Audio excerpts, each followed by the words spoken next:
Malugod ko pong binabati ang bawat isa sa mga nanonood. Naway maging makabuluhan ang inyong araw pagkatapos ninyong mapanood ang aming tatalakay. Estados Unidos.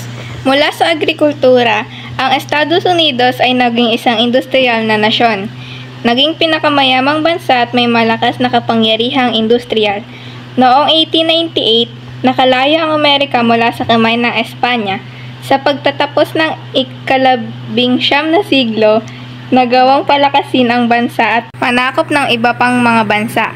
Kabilang sa mga sinakop ang Hawaii Islands, Cuba, Guam, Puerto Rico at Pilipinas mula sa Espanyol. Digmaang lumiklab sa pagitan ng mga Britishan at Manchu noong 1839 sa ilalim ng dinastyang Qing sa China. Nagsimula matapos ang tanggihan ng imperyong ang Lahok ng Britanya na mas palawakin ang pangkalakalan. Ang dinastyang Qing ay nagpasuko at pinalagda sa kasulatang Nanjing matapos matalo ng mga Britishan ang Russian at Anglo-Afghan War. Matapos manakop sa silangan Timog at Timog Silangan Asya, naging interesado ang Britishan sa Hilagang Asya. Ang Hilagang Asya ay sinakop ng mga Ruso.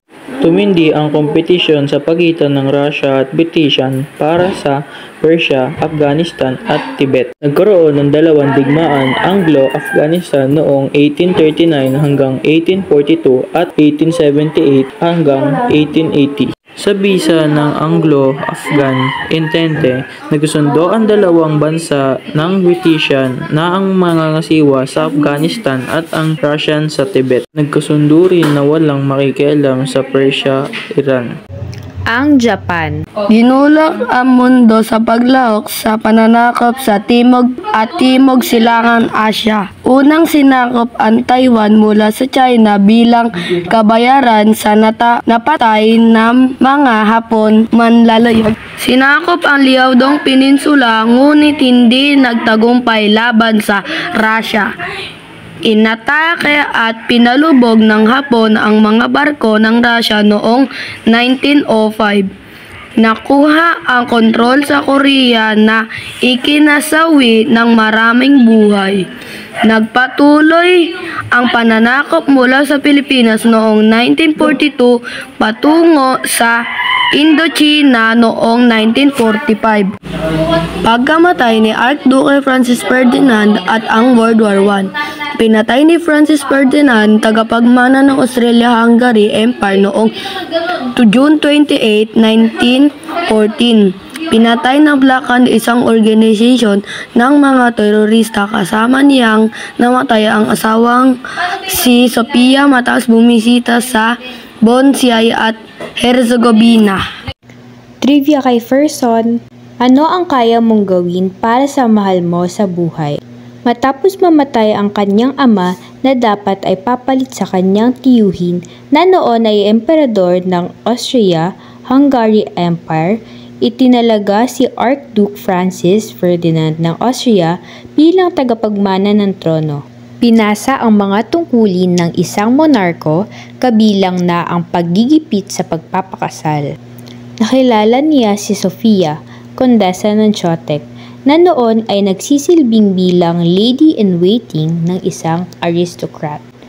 Nagdesisyon ang dalawang magpakasal, ngunit hinarang ito ng mga opisyal ng imperyo. Dahil dito, nagawang sumumpa ni Archduke Francis na sumumpa na tanggalan ng karapatan sa trono ang kanyang magiging anak kapalit ng pagpapakasal sa kondesa. Ang Germany at Italy. Nagsilbing mitsa ng unang digmaang pandaigdig ang pagkamatay ng tagapagmana ng Austria-Hungary Empire.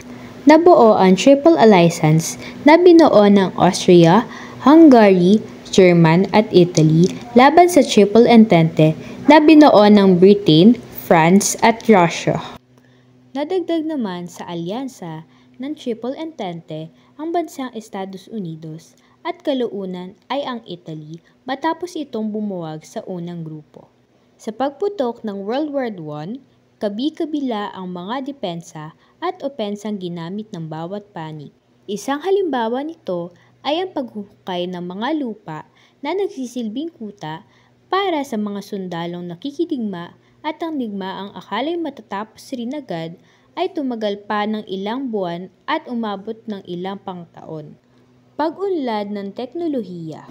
Naging kapaki-pakinabang sa digmaan ang mga imbensyon katulad ng mga eroplano at tangke.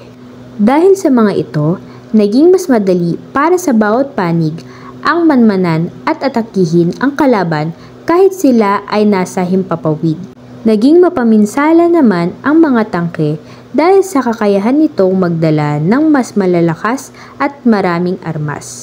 Maraming salamat sa pakikinig.